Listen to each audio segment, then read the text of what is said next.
वर्तमान समसामयिक राजनीतिको विषयमा र नागरिकता विधेयकका विषयमा कुराकानी गर्न र निर्वाचनका विषयमा सङ्घीय र प्रदेशको निर्वाचन मक्सिर 4 गते जुन सरकारले घोषणा गरेको छ यो विषयमा नै कुराकानी गर्न हाम्रो बिचमा चाहिँ वरिष्ठ अधिवक्ता सुरेन्द्र भण्डारीजी हुनुहुन्छ। स्वागत छ हजुरलाई सूत्र टिभीमा। धन्यवाद कमलजी।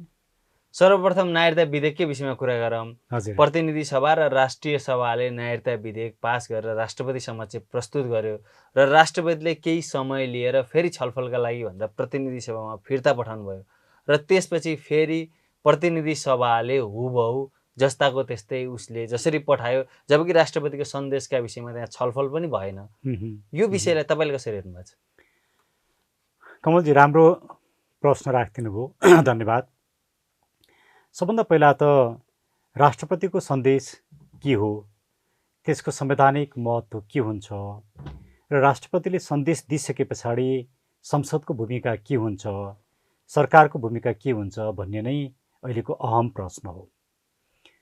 सरकारले के गर्यो भने खास गरिकन प्रधानमन्त्री र गठबन्धनका नेताहरू एकै ठाउँ बसेर राष्ट्रपतिको सन्देश पढ्दा पनि नपढिकन, बुझ्दा पनि नबुझिकन, त्यो सार्वजनिक नै नभइकन हामी जस्ताको तस्तै विधेयक पठाउँछौँ पारित गरेर र भनेर उहाँहरूले जुन चुनौती दिनुभयो त्यो आफैमा हामीले अभ्यास गरेको संसदीय प्रणाली, संविधानको उद्देश्य प्रतिकूल छ।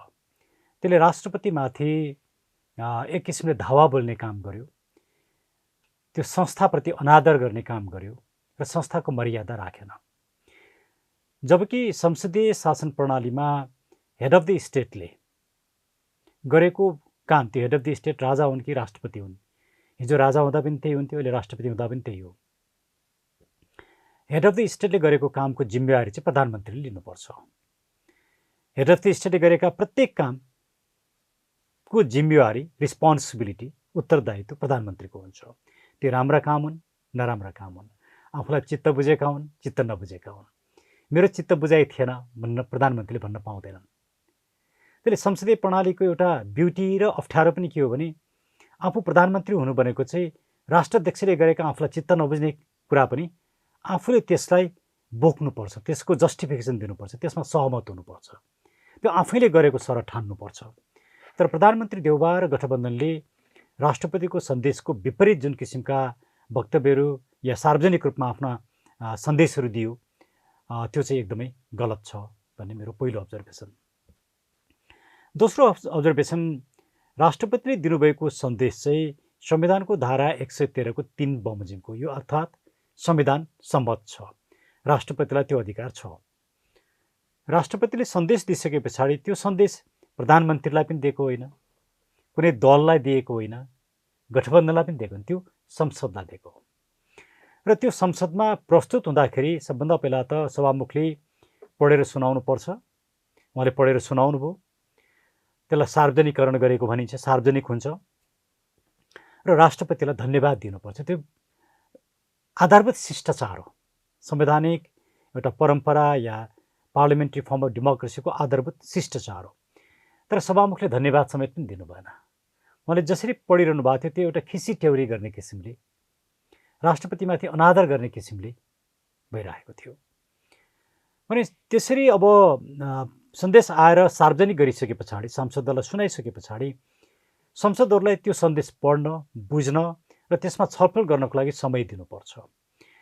अहिलेकै पार्लियामेन्ट्री रुल्सलाई हेर्ने पनि हामीले 72 घण्टाको समय दिनुपर्छ र त्यो 72 घण्टाको समयपछि जो सांसदहरू छलफल गर्न चाहन्छन् उनीहरूले राष्ट्रपतिले पठाएको सन्देश हुबहु मान्न जरुरी छैन, त्यसमा फरक मत राख्न पनि सकिन्छ, त्यसमा भएका राम्रा कुरालाई समर्थन गर्न पनि सकिन्छ, त्यसको समीक्षा र विश्लेषण गर्नुपर्छ।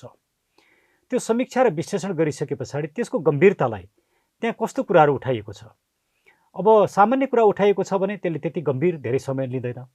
तर अहिलेको यो 8 पेज लामो सन्देशमा उठाएका कुराहरू गम्भीर छन्।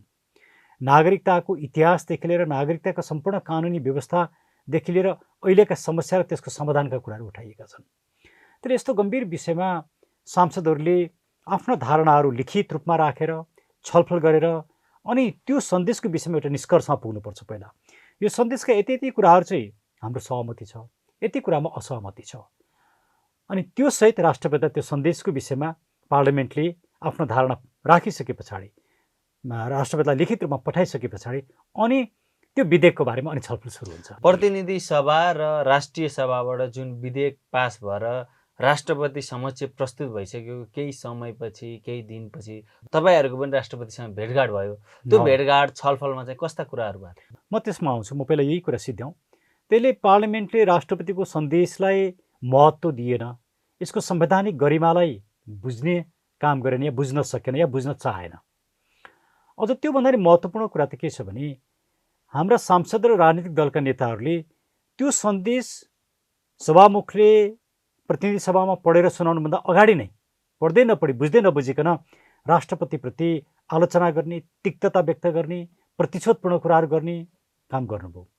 प्रचण्डजीले त धम्की नै दिनुभयो, उहाँका अभिव्यक्तिहरू सार्वजनिक भए। यसले के देखाउँछ भने हामी एउटा स्वस्थ संसदीय अभ्यासमा छैनौँ कि हाम्रो राजनीतिक एउटा दृष्टिकोण छ, एउटा सत्तामुखी विचार छ र त्यसलाई स्थापित गर्नका लागि हामी जे पनि गर्न तयार छौँ। हामीले संवैधानिक र संसदीय मर्यादालाई बिर्सिसक्यौँ भन्ने कुरा अहिलेको गतिविधिले देखियो।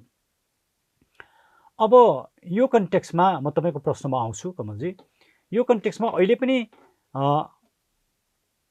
माथिल्लो सभालाई अहिले पनि अवसर छ कि माथिल्लो सभाले सबभन्दा पहिला त माथिल्लो सभाका अध्यक्षले यो पढेर सुनाउनु पर्यो माथिल्लो सभामा।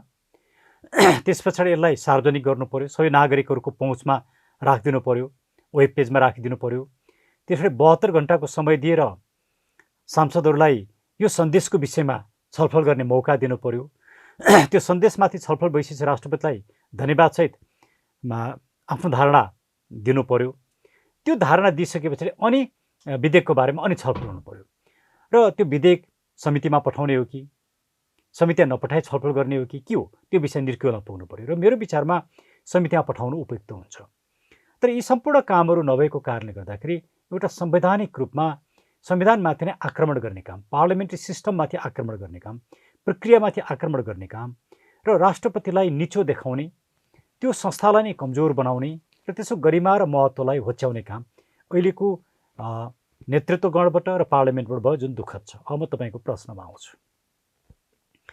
हामीले राष्ट्रपतिज्यूलाई भेटिसके पछाडि नागरिकता विधेयकमा के कमी कमजोरीहरू छन्, त्यसले मुलुकलाई कस्तो नकारात्मक असर पार्छ र अहिले निर्वाचनमा मुलुक गइसकेको अवस्थामा यो संसदले यस्तो महत्त्वपूर्ण मुलुकको जीवनमा दीर्घकालीन रूपमा असर पर्ने महत्त्वपूर्ण विषयमा निर्णय गर्ने होइन। यो संसदले चाहिँ नयाँ निर्वाचित भएर आइसके पछाडिको संसदले त्यो विषयमा छलफल गर्नुपर्छ भने यो संसद चाहिँ कम्तीमा पनि टलरेन्ट हुनुपर्छ, संयमित बन्नुपर्छ। अब यो संसदले त पठाइसकेको अवस्था त थिएन, आइपुग्यो तर पठाइसकेको अवस्था थियो, पठाएको पनि 5-6 दिन भइसकेको अवस्था थियो र 5-6 दिन अब भइसके पछाडि राष्ट्रपतिसँग एउटै मात्रै विकल्प के थियो भने सन्देशसहित यसमा भएका कमी कमजोरीहरूलाई हटाउनको लागि सन्देशसहित त्यो विधेयक उत्पत्ति भएको सदनमा पठाउनु पर्ने मात्रै विकल्प थियो र हामीले त्यही नै अनुरोध गऱ्यौँ र उहाँले धेरै नागरिक समाजको कुरा सुन्नुभयो र अन्ततः संसदमा पठाउनु भयो। संसदमा पठाइसके पछाडिको सिनारी मैले यहाँलाई राखेँ र संसदमा जुन दिन प्रतिनिधि सभाले राष्ट्रपतिले पठाइसके पछाडि फेरि जस्ताको तस्तै पारित गर्यो, सन्देशमाथि छलफलै गरेन र गृहमन्त्रीले विधेयक प्रस्तुत गर्ने प्रस्ताव राखे अनि विधेयक पारित गरिएछ भने प्रस्ताव राखेर पारित गरियो। केही सांसदहरूले आफ्नो दृष्टिकोण राख्नुभयो तर सन्देशको बारेमा भने राजनीतिक रूपमा राष्ट्रपतिप्रति लान्छना लगाउने टिका टिप्पणी गर्ने किसिमका दृष्टिकोण भए। त्यसले गर्दाखेरि त्यो पनि एउटा स्वस्थ प्रक्रिया त्यहाँ भएन। अब यो कन्टेक्स्टमा फेरि राष्ट्रपतिले हामीलाई बोलाउनु भएको थियो र जुन दिन प्रतिनिधि सभाले पारित गर्यो त्यही दिन हामी राष्ट्रपतिसँग छलफल गरिराखेका थियौँ र राष्ट्रपतिका 2-3वटा प्रश्न थिए हामीलाई। सायद त्यो सबै हामीलाई कसैलाई राष्ट्रपतिले भेट्नु भनेको त्यो नागरिक समाजमा विचार जाओस् भन्ने नै मैले बुझ्छु। एउटा प्रश्न त के थियो राष्ट्रपतिज्यूको भने मैले पठाएको सन्देश संवैधानिक थियो कि गैर संवैधानिक थियो?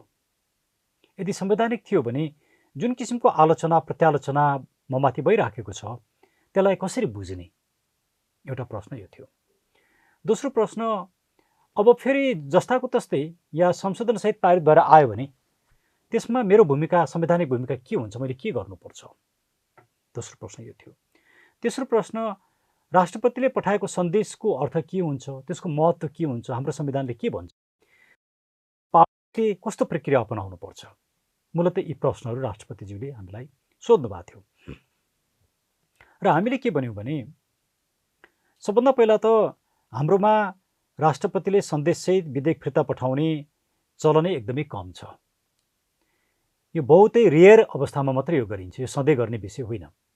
तर जब यस्तो रेयर अवस्थामा गरिन्छ, मुलुकको हितलाई ध्यानमा राखेर गरिन्छ भने त्यसमा सबभन्दा पहिलो कुरा के हुन्छ भने त्यो सन्देशलाई आम नागरिकको जानकारीको लागि पनि राखिदिने, सार्वजनिक गर्ने, नागरिकहरूको पनि दृष्टिकोण सोध्ने, अध्येताहरूको दृष्टिकोण सोध्ने, त्यो विषयमा के रिसर्च भइरहेछन् त्यो कुरा बुझ्ने र सांसदहरूले गम्भीरतापूर्वक त्यसमा छलफल गर्ने काम गरिनु पर्दथ्यो।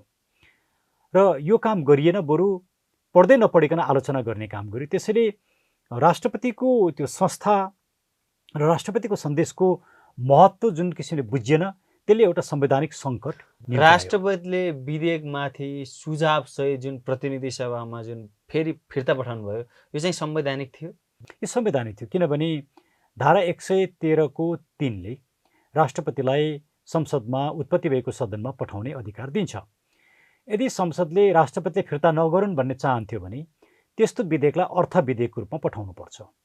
अर्थ विधेयकको रूपमा पठाएपछि राष्ट्रपतिले फिर्ता गर्न मिल्दैन, तर सामान्य विधेयकको रूपमा पठाएपछि त्यसलाई फिर्ता गर्न मिल्छ। यो संविधानले नै दिएको अधिकार हो। त्यति मात्रै होइन, यदि पार्लिमेन्ट राष्ट्रपतिले फिर्ता नपठाउन् भन्ने चाहन्थ्यो भने त अर्थ विधेयकको रूपमा पठाउनु पर्थ्यो नि। त्यसले के बुझिन्छ भने पार्लिमेन्ट स्वयं पनि यो कुरालाई पार्लिमेन्टले पनि एक्सेप्ट गरिसकेको कुरा हो। त्यसले यसको संवैधानिकतामा प्रश्न उठ्ने ठाउँ छैन। तर उहाँहरूले यसैमा पनि प्रश्न उठाइरहनु भएको छ। त्यो आफैमा एउटा अचम्मको, या त संविधानप्रतिको अनास्था हो, या संविधानलाई नबुझेको हो, या राजनीतिक दलप्रतिको निष्ठाका कारणले, राजनीतिक स्वार्थका कारणले उहाँहरूले संविधान र संस्थालाई नै मिच्न खोज्नुभएको, यो चाहिँ बुझ्न सकिएको छैन।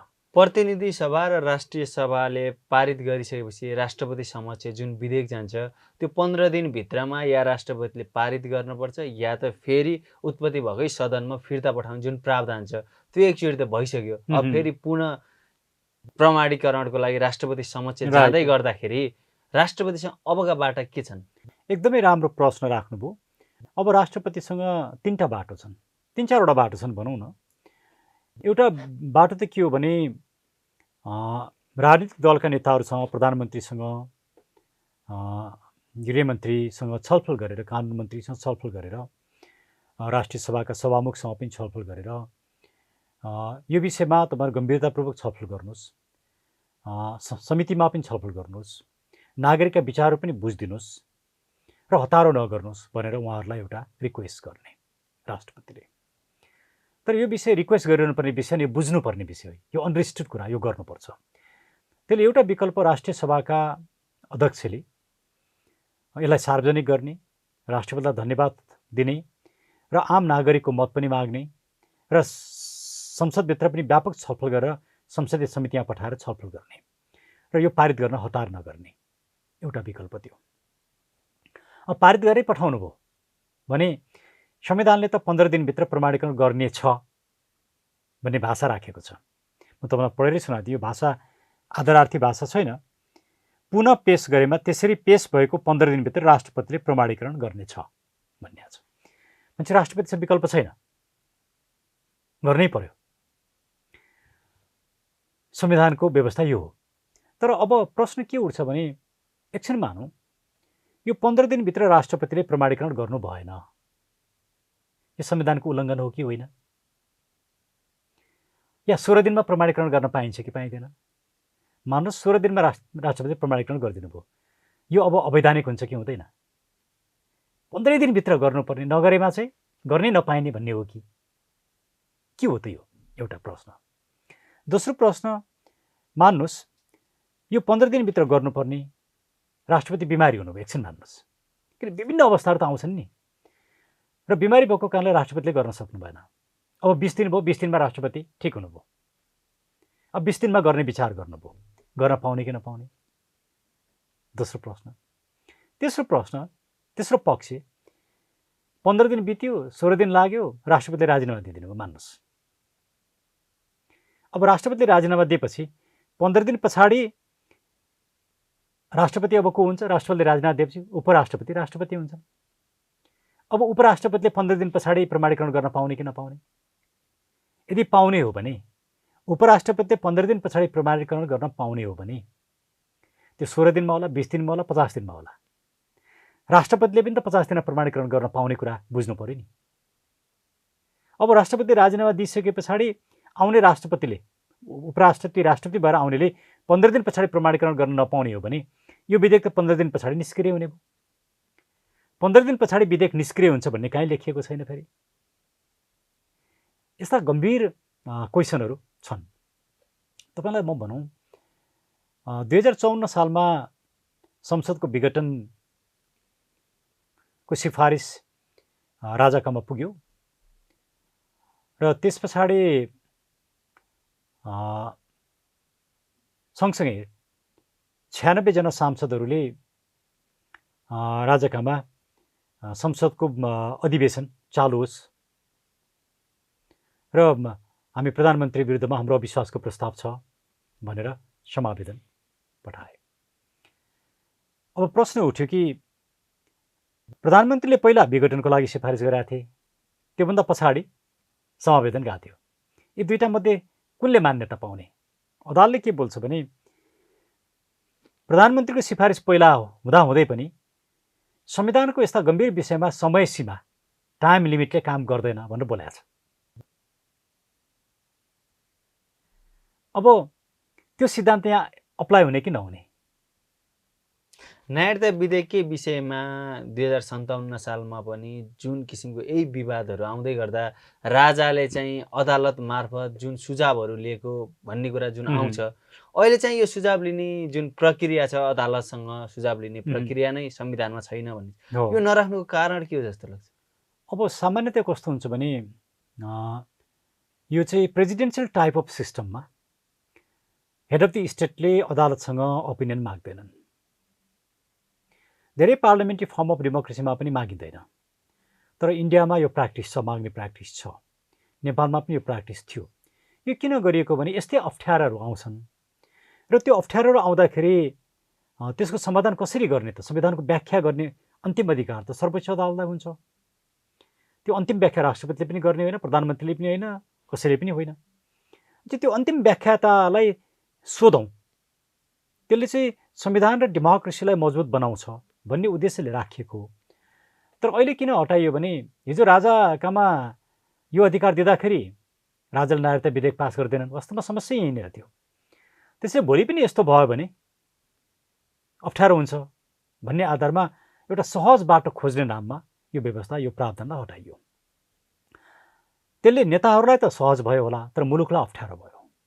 त्यसले अझ मुलुक चाहिँ अप्ठ्यारो अवस्थामा छ। त्यसले तपाईँले अघि राष्ट्रपति के गर्ने भन्दा राष्ट्रपतिको मैले दुईटा कुरा भने, एउटा माथिल्लो सदनले, राष्ट्रिय सभाले यसलाई टाइम लिएर छलफल गर्यो भने एउटा निकास त्यहाँबाट आउँछ। त्यसले राष्ट्रपतिलाई अप्ठ्यारो अवस्थामा पार्ने काम हुँदैन। दोस्रो, 15 दिनभित्र राष्ट्रपतिले प्रमाणीकरण गरेर पठाउने। तेस्रो कुरो, अघि मैले 4-5वटा कुरा भने यसका जटिलताहरू। त्यो 15 दिन भनेको के हो, त्यो के हो भन्ने विषयमा राष्ट्रपतिले अदालतलाई सोध्न पाउने व्यवस्था छैन, तर पिपुललाई सोध्न पाउने, विज्ञलाई सोध्न पाउने, कन्सल्टेसन गर्न पाउने हेड अफ द स्टेटको त्यो प्रिभिलेज हो, त्यसलाई रोक्न सकिँदैन। राष्ट्रपतिले त्यो काम गरेर केही समय, म यो 15 दिनको समय सीमा भए पनि यो गम्भीर विषय भएको र मेरो सन्देशप्रति पार्लियामेन्टमा पनि गम्भीर छलफल नभएको कारणले म विज्ञहरू र पिपुलको ओपिनियन लिन्छु भन्नुभयो भने तपाईँले यसो गर्न पाउनुहुन्न भनेर राष्ट्रपतिलाई दबाब दिन मिल्दैन। राष्ट्रपतिले यदि 15 दिनभित्रमा प्रमाणित गरिदिनु भयो भने, यदि राष्ट्रिय सभाले पनि त्यो पारित गरेर राष्ट्रपति समक्ष पुर्यायो भने, 15 दिनभित्र पारित नगरिदिएर उहाँ मौन बस्दिनु भयो भने के हुन्छ? यो संविधान, यो व्यवस्था, यो यसमाथि नै प्रश्न उठ्न सक्छ। उठ्दैन, किनकि संविधानको धारा 113 को 4 मात्रै संविधान होइन। 104 मा टेकेर राष्ट्रपति प्रमाणीकरण गरिदिनु भयो भने मुलुक समस्या पर्छ। मुलुक समस्या पर्दा संविधान पनि समस्या पर्छ। कि त यो संविधान चाहिँ मुलुक विरोधी छ भन्नु पर्यो, मुलुक समस्या पर्दा संविधानलाई चाहिँ राम्रो हुन्छ भन्नु पर्यो। यदि यो संविधान र मुलुकको बीचको सम्बन्ध छ, मुलुक अप्ठ्यारो पर्दा संविधान पनि अप्ठ्यारोमा पर्छ भने संविधानलाई बचाउनु चाहिँ राष्ट्रपतिको कर्तव्य हो। त्यसैले त्यो 15 दिनको समय सीमाको बारेमा अघि मैले जुन 4-5वटा विषय राखेँ, त्यो कन्टेक्स्टमा राष्ट्रपतिले यसलाई होल्ड गर्ने र विशेषज्ञ र पिपलहरूसँग छलफल गर्ने काम निरन्तर राख्नुपर्छ। नेपालको राजनीतिमा यो नागरिकता विधेयक नागरिकताका विषयमा विवाद पक्ष विपक्ष विशेष गरी सत्ता पक्ष चाहिँ नागरिकता विधेयक नागरिकता बाँड्ने कुरामा अलि खुकुलो जस्तो देखिने र विपक्ष केही हिसाबमा कुनै भूमिकामा विरोध गरे जस्तो देखिने ऊ फेरि सत्तामा आसी त्यही जुन पक्ष हो त्यही पक्ष हिसाबले हिँड्ने यो नागरिकताको विषयमा नेपालका दलहरूमा एउटै किसिमको भिजन नहुनु या खुकुलो बनाउन खोज्नु यसको कारण के हो? म त्यसमा आउँछु। मैले चौथो कुरा चौथो राष्ट्रपतिको के गर्ने भन्ने चौथो चाहिँ के छ भने राष्ट्रपतिले 15 दिनसम्म प्रमाणीकरण नगरेर 16औं दिनमा राजीनामा दिने, किनकि यो विधेयकको बारेमा मेरो चित्त बुझेको छैन, म यो विधेयक प्रमाणीकरण गर्न सक्दिनँ भनेर राजीनामा दिने र राजीनामा दिइसके पछाडि फेरि उपराष्ट्रपतिलाई राष्ट्रपति बनाउने जुन खेल छ माओवादीहरूको या अहिलेको गठबन्धनको त्यो खेल खेलेर फेरि प्रमाणीकरण गर्ने कामतिर उहाँहरू जान सक्नुहुन्छ कि सक्नुहुन्न भन्दाखेरि यदि 15 दिनभित्र गर्नै पर्ने हो भने 15 दिन पछाडि गर्न पाइँदैन। यदि 15 दिन पछाडि गर्न पाइने हो भने नन्दकिशोर पुनलाई राष्ट्रपति बनाएर गर्न पाइने हो भने त अहिलेको राष्ट्रपतिले त होल्ड गर्न पाइन् नि। एउटा राष्ट्रपतिलाई एउटा अप्ठ्यारोमा पारेर राजीनामा दिन बाध्य बनाउने काम गर्नु उपयुक्त होइन। त्यसले किनकि यो गणतन्त्रको विशेषता के हो भने राष्ट्रपति बिनाको त गणतन्त्र हुँदैन नि। र तपाईँ त्यही संस्थालाई आक्रमण गर्नुहुन्छ, त्यही संस्थालाई कमजोर बनाउनुहुन्छ भने यो सिस्टम पनि कमजोर हुन्छ। अब अहिले गजबको कुरा त के भइरहेछ भने हामी जस्ता गणतन्त्रप्रति रिजर्भेसन राख्ने गणतन्त्रको विरोध गर्ने व्यक्ति चाहिँ राष्ट्रपतिको संस्थालाई मजबुत बनाउन लागेका छौँ। जो गणतन्त्रवादी उनी चाहिँ राष्ट्रपतिको संस्थालाई आक्रमण गरिरहेका छन्। कस्तो गजबको अवस्था छ मुलुकमा। तर हाम्रो कुरा चाहिँ के हो भने तपाईँ संविधान विहीनताको अवस्थामा बस्न सकिँदैन, मुलुक सक्दैन। यो संविधानलाई जुन दिन फेर्नुपर्ने होला, यो संविधानको अर्को विकल्प खोज्नुपर्ने होला, अर्को संविधान होला। तर नआइन्जेल त यो संविधानभित्र बसेर काम गर्नु पर्यो नि। त्यो कन्टेक्स्टमा हामीले राष्ट्रपतिबाट भएका मुलुकको हितमा भएका कामहरूलाई समर्थन गरेका हौँ। अब म तपाईँको प्रश्नमा आउँछु। तपाईँको एक्ज्याक्ट प्रश्न के थियो? जुन राष्ट्रपतिले प्रमाणित गर्ने कुरा थियो त्यो प्रमाणित 15 दिनभन्दा 16 दिन हुँदै गर्दाखेरि जुन हिसाबले तपाईँले भन्नुभयो त्यो हुँदाखेरि संविधानमा कुनै डिरेल आउन सक्छ, संविधान डिरेल हुन्छ कि हुँदैन भन्ने कुरामा यतिकै कारणले संविधान डिरेल हुँदैन। किनकि मैले के पनि भने 54 सालमा सर्वोच्च अदालतले गरेको निर्णय त्यसले यस्ता कतिपय कम्प्लेक्स संवैधानिक विषयहरूमा टाइम लिमिटले काम गर्दैन भनेर भनिसकेको अवस्था छ। अब त्यो व्याख्या यसमा चाहिँ लागू हुँदैन भनेर भन्न पनि सकिँदैन। यसलाई हामीले आज राजनीतिक आस्था कुण्ठा गालीगलौजका आधारमा होइन कि मुलुकप्रति मुलुकलाई केन्द्रमा राखेर मुलुकप्रति एउटा निष्ठावान भएर संविधानको धारा 113 को 4लाई संविधानको अरू धाराहरू, धारा 1 जहाँ सार्वभौमसत्ताको कुरा छ, धारा 2 राष्ट्रियताको कुरा छ, धारा 3, 4, 5 यी सबै विषयमा गम्भीर भएर हामीले व्याख्या गऱ्यौँ या प्रयोग गऱ्यौँ भने त्यसले एउटा राम्रो निष्कर्ष दिन्छ। होइन यसलाई हामीले एउटा प्रतिशोधको विषय बनायौँ, मसँग अधिकार छ मैले जे गरे पनि हुन्छ भन्ने एउटा विषय बनायौँ भने यसले ल्याउने परिणाम चाहिँ सुखद हुँदैन। किनकि राष्ट्रपतिलाई बाध्य बनाएर गरिने कामले पनि राम्रो परिणाम दिँदैन। नागरिकताका विषयमा जब जब आवाजहरू उठ्छन्, नागरिकता विधेयकका विषयहरू आउँछन्, सरकार पक्ष चाहिँ यो नागरिकता विधेयकलाई खुकुलो बनाउन खोज्छ र प्रतिपक्ष चाहिँ केही हिसाबमा विरोध गरे जस्तै हुन्छ। फेरि ऊ सरकारमा जाँदै गर्दा केपी शर्मा ओली पनि अध्यादेश मार्फत विधेयक ल्याउन ल्याइरहेथे र त्यो अदालतले रोकिदियो। यो विषय चाहिँ नेपालको राजनीतिक दलहरूमा एउटै एजेन्डा नागरिकताको विषयमा नहुनु र सरकारमा जाँदै गर्दाखेरि यो नागरिकता खुकुलो बनाउन पर्ने जुन बाध्यात्मक परिस्थिति नेपालका राजनीतिक दलमा देखिन्छ, यसको कारण चाहिँ के हो? यसका 2-3वटा कारण छन्। राम्रो प्रश्न हो। पहिलो कारण चाहिँ नेपालमा नागरिकता ऐन 2009 सालदेखि बनेको कन्टेक्स्टलाई हेर्नुपर्छ र नेपालको संविधान जारी हुँदाको कन्टेक्स्टलाई हेर्नुपर्छ। त्यसमा सधैँ भारतीयहरूको एक किसिमको आग्रह पूर्वाग्रह र उनीहरूको इन्ट्रेस्ट नागरिकतामा रह्यो। एउटा पक्षलाई बिर्सनु हुँदैन।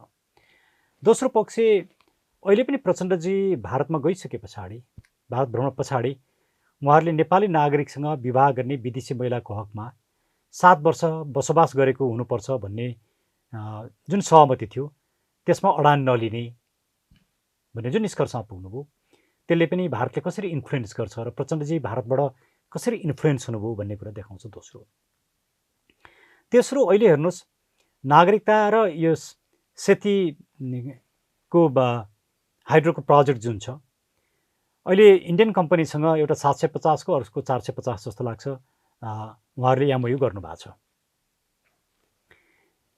एकातिर इलेक्सन डिक्लेयर भएको छ, अर्कोतिर यो काम चलाउ सरकारले यस्तो महत्त्वपूर्ण विषयमा एमओयू गर्छ, अनि अर्कोतिर नागरिकतामा हतार गरेर नागरिकता गर्छ। के हो, कतै यो सरकारले इन्फ्लुएन्स त भएको होइन, कहीँ निर्वाचनको खर्च त कतैबाट उठाइराखेको छैन भन्ने नागरिकहरूलाई शङ्का गर्ने ठाउँ दिन्छु। किनकि यस्ता गम्भीर विषयमा सरकारले निर्णय गर्ने विषय होइन। मैले तेस्रो कुरा यो राखेँ। चौथो कुरा चाहिँ के छ भने नागरिकताको विषयमा संसदले, राजनीतिक दलले र नेताहरूले कहिले पनि गम्भीरतापूर्वक अध्ययन, अनुसन्धान र विश्लेषण नै गरेनन्। नागरिकताका समस्या के हुन् त्यो कुरो कहिले पार्लियामेन्टमा छलफल हुँदैन, सम्बोधन कसरी गर्ने त्यो पनि छलफल हुँदैन, खालि आग्रह र पूर्वाग्रहमा छलफल हुन्छ। अब जहाँसम्म केपी ओलीको पालोको अध्यादेशको कुरा छ, मैले राष्ट्रपतिको बचाउ गर्न खोजेको होइन, तर संविधानलाई हेर्नुभयो भने धारा 114ले अध्यादेश रोक्न पाउने अधिकार राष्ट्रपतिलाई दिएको छैन। राष्ट्रपतिले नाइ भन्ने ठाउँै छैन, तर विधेयकको बारेमा चाहिँ रोक्न पाउने ठाउँ संविधानले नै दिएको छ। त्यसले केपी ओलीको पालामा विधेयक चाहिँ पास गरिदिने, के अरे अध्यादेश पास गर्ने, अहिले विधेयक नगर्ने भन्ने प्रश्न चाहिँ असंवैधानिक प्रश्न हो। त्यो संविधानलाई नबुझेर खालि राजनीतिक आस्थाका आधारमा गर्ने प्रश्न हो, आक्षेप हो। त्यसले म समग्रता के भन्छु भने हामीले नागरिकताको समस्या गम्भीरतापूर्वक बुझेनौँ र यसलाई मुलुकमुखी समाधान खोजेनौँ भने ठुलो समस्या हुन्छ। तर सँगसँगै अहिले उहाँहरूले भन्नुहुन्छ लाखौँ लाख व्यक्तिले नागरिकता पाएका छैनन्, उनीहरूलाई रोकियो, बन्देज गर्ने भन्ने सरकारको भनाइ छ। अहिलेको कानुनले नै नेपाली बाबुआमाका सन्तानले नागरिकता पाउने त व्यवस्था गरेको छ। नेपाली बाबुआमाका छोराछोरीलाई नागरिकता दिन कहीँ रोकिएको छैन। भनेपछि अब नागरिकता नपाउने को हुन् त? विदेशी बाबुआमाका छोराछोरी? त प्रश्न उठ्छ नि। नेपाली आमा छिन्, बाबु पत्ता लागेको छैन, उनीहरूका छोराछोरी छन्, त्यस्ताले पनि नागरिकता पाउनुपर्छ भनेर अदालतले बोलिसकेको छ। सरकार नागरिकता दिँदैन, समस्या सरकारले सृजना गर्छ। भनेपछि कसले नागरिकता पाएन त? नेपाली बाबुआमाका सन्तानले नागरिकता पाउँछन्, पाइराखेका छन्। एकल महिला आमाका सन्तानले पनि नागरिकता पाउनुपर्छ भने अदालतले बोलिसकेको छ। अब कसले पाने? विदेशीले भन्ने प्रश्न उठ्छ। त्यसैले नेपालको यो नागरिकताको होल रेजिम चाहिँ एकातिर विभेदकारी छ, महिला र पुरुषको बिचमा एउटा समान समानार्थी किसिमको व्यवस्थापन छैन। हिजै मात्रै हामी एउटा कार्यक्रम गरिरहेका थियौँ, मीरा ढुङ्गानाजीले भनिरहनु भएको थियो नागरिकता दिन पुरुषले नागरिकता दिँदाखेरि चाहिँ डिक्लेयर गर्न नपर्ने र उसलाई सजाय पनि नहुने, महिलाले चाहिँ डिक्लेयर गर्नुपर्ने अनि त्यो गलत भएमा सजाय हुने, यो कस्तो व्यवस्था हो भन्दै हुनुहुन्थ्यो। यस्ता थुप्रै पक्षहरू यसभित्र छन्। त्यसैले हामीले हतार गरेर यो 3 महिना कुरे भयो नि, 3 महिना पछाडि नयाँ संसद आउँछ, त्यसले अध्ययन गर्छ, अनुसन्धान गर्छ, त्यसलाई बनाउन दिनुहोस्। तपाईँलाई 3 महिना नबितिकन अहिले निर्वाचनको बेलामा नागरिकता ऐन बनाएर बाँडिहाल्नुपर्ने के छ त्यस्तो जरुरी? यसले पनि तपाईँको प्रश्नको जवाब दिन्छ। निर्वाचन पनि अब त नजिकै छ। मङ्सिर 4 गते जुन सरकारले निर्वाचन घोषणा गरेर र निर्वाचन आयोग जुन तयारीमा छ र अहिले निर्वाचन नजिक हुँदै गर्दा विभिन्न राजनीतिक दल, पुराना राजनीतिक दल, नयाँ विभिन्न राजनीतिक दल जो वैकल्पिक राजनीति भनेर पनि आथे र स्वतन्त्र उम्मेदवारहरू जो स्थानीय चुनावमा केही ठाउँमा विजय हासिल गरिसकेपछि यो संसदीय चुनाव र प्रदेश चुनावमा स्वतन्त्र उम्मेदवारहरूको अभियान चाहिँ या उम्मेदवारहरू चाहिँ बढी हुने सम्भावना झन देखिन्छ। तपाईँ पनि केही समय, लामै समय वैकल्पिक राजनीति गर्नुपर्छ नेपालमा, या यी राजनीतिक दल जुन मेन स्ट्रिमका राजनीतिक दल छन् यीबाट चाहिँ अब देशको समस्या समाधान हुँदैन, नयाँ राजनीतिक दल, विकल्प निर्विकल्प जे भने नयाँ राजनीतिक दल, नयाँ अनुहारहरू आउनुपर्छ भनेर लामो समय लाग्नुभयो, कुनै राजनीतिक दलको नेतृत्व पनि गर्नुभयो। अहिले चाहिँ म कुनै राजनीतिक दलमा छैन, अब फरक हिसाबले सोच्दैछु भनिरहनु भएको छ। अब चुनावलाई र अहिलेको राजनीतिक अहिलेको परिस्थितिलाई तपाईँले कसरी हेर्नु भएको छ? म स्थानीय तह चाहिँ दलविहीन हुनुपर्छ, स्वतन्त्र हुनुपर्छ भन्ने विचार राख्छु। म प्रदेशको पक्षमा छैन। सङ्घ अथवा केन्द्र चाहिँ दलीय आधारमा नै निर्वाचन हुनुपर्छ भन्ने मान्यता राख्छु। त्यसको अर्थ अहिलेकै 32 वर्षसम्म शासन गर्नेहरूले नै शासन गर्नुपर्छ भन्ने मेरो भनाइ होइन। एउटा विकल्प दिन सक्ने अवस्था देखिएन, एउटा वैकल्पिक राजनीतिक शक्ति बनेन, त्यो हामी सबैका कमी कमजोरीले बनेन। त्यसमा म पनि त्यति नै दोषी छु, अरू पनि त्यति नै दोषी छन्। म चाहिँ पानीमाथिको उभानो, अरू मात्रै दोषी भन्न मिल्दैन। अब यति हुँदाहुँदै पनि अब स्वतन्त्र साथीहरू जसरी उठिरहनु भएको छ र यी हस्ती बनाउँदाहरूलाई सोकल्ड भन्छु म, यी सोकल्ड हस्तीहरूलाई जसरी च्यालेन्ज गरिरहनु भएको छ, जस्तो सागरजीले देउबाजीलाई च्यालेन्ज गरिरहनु भएको छ, म उहाँको पूर्ण रूपमा समर्थन गरिरहेको छु। र कम्तीमा पनि यी ठुला नेताहरूले हार्नुपर्छ, यिनीहरूलाई हराउनुपर्छ। र दलभित्रका पनि राम्रा मान्छेले मात्रै जित्नुपर्छ। स्वतन्त्र पनि सबै राम्रा छन् भन्ने छैन, स्वतन्त्र पनि गलत हुन सक्छन्। स्वतन्त्रभित्रका पनि राम्रा मान्छेलाई जिताउनुपर्छ। अब मेरो मान्छे, हाम्रो मान्छे होइन कि राम्रो मान्छेलाई मतदाताले मत दिनुपर्छ भन्ने मेरो विचार हो। स्थानीय चुनावमा स्वतन्त्र उम्मेदवारहरूको जुन विजय देखियो र काठमाडौँ महानगरपालिकाका मेयरै स्वतन्त्र हुनुभयो, धरान उपमहानगरपालिका, धनगढी लगायतका विभिन्न क्षेत्रहरूमा स्वतन्त्रहरूले विजय हासिल गर्दै गर्दा जनतामा एउटा सकारात्मक सन्देशहरू पनि गएको थिए। एक दुई दिन अगाडिकै स्ट्याटसहरूलाई या त्यो सकारात्मक हो या नकारात्मक हो, त्यो स्ट्याटसहरू पक्कै तपाईँले पनि हेर्नु भएको छ होला। विशेष गरी धरान उपमहानगरपालिकाका मेयर र काठमाडौँ महानगरपालिकाका मेयर बिचको स्ट्याटसहरूमा त्यो टक्रावलाई विभिन्न मिडियाहरूले एक किसिमले प्रमुखताका साथ हेरेको, त्यो स्पेस दिएको जस्तो देखियो। तपाईँले त्यसलाई कसरी हेर्नु? मैले वास्तवमा अनेस्टली भनौँ, मैले यो हेरेको छैन अनेस्टली। तर म के भन्छु भने काठमाडौँमा फोहोरको राजनीति गरिनु हुँदैन। यो समस्या बालनजीको मात्रै समस्या होइन, हामी सबैको समस्या हो। फोहोरमा राजनीति नगरौँ, यो समस्याको सबैले समाधान गरौँ। हर्क साम्पाङजीले जे गर्न खोजिरहनु भएको छ, जुन प्रयास गरिरहनु भएको छ, ज्यादै राम्रो छ। उहाँ कुनै स्वार्थ नबोकिकन काम गरिरहनु भएको छ। हर्कजी जस्तो व्यक्ति यो मुलुकको एउटा नेता हो। उहाँलाई मेरो पूर्ण साथ र समर्थन छ। मैले यो विषयमा यति मात्रै बोलौँ। मक्सिर 4 गतेको चुनावले अहिलेका राजनीतिक दल, अहिलेको जुन विकृत व्यवस्था छ र तपाईँहरू लामो समयदेखि यो दलहरूबाट समस्या समाधान हुँदैन भनिरहँदा जनताको चेतनाको स्तर, अहिलेको मूल्याङ्कन सबै गर्दा मक्सिर 4 गतेको चुनावले यो समस्या समाधान गर्ने खालको उम्मेदवारहरू, पार्टीहरू राइज हुन्छन् जस्तो लाग्छ? केही न केही थोरै हदसम्म केही न केही राम्रा व्यक्तिहरू आउलान्, तर यो समस्या समाधानै भइहाल्छ जस्तो मलाई लाग्दैन। तर एउटा प्रयासलाई हामीले सार्थक नै सम्झिनुपर्छ, सकारात्मक सम्झिनुपर्छ, त्यो प्रयासलाई समर्थन गर्नुपर्छ भन्ने मलाई लाग्छ। तपाईँलाई महत्त्वपूर्ण विचार र समयको लागि धन्यवाद। नमस्कार। यहाँलाई पनि धन्यवाद।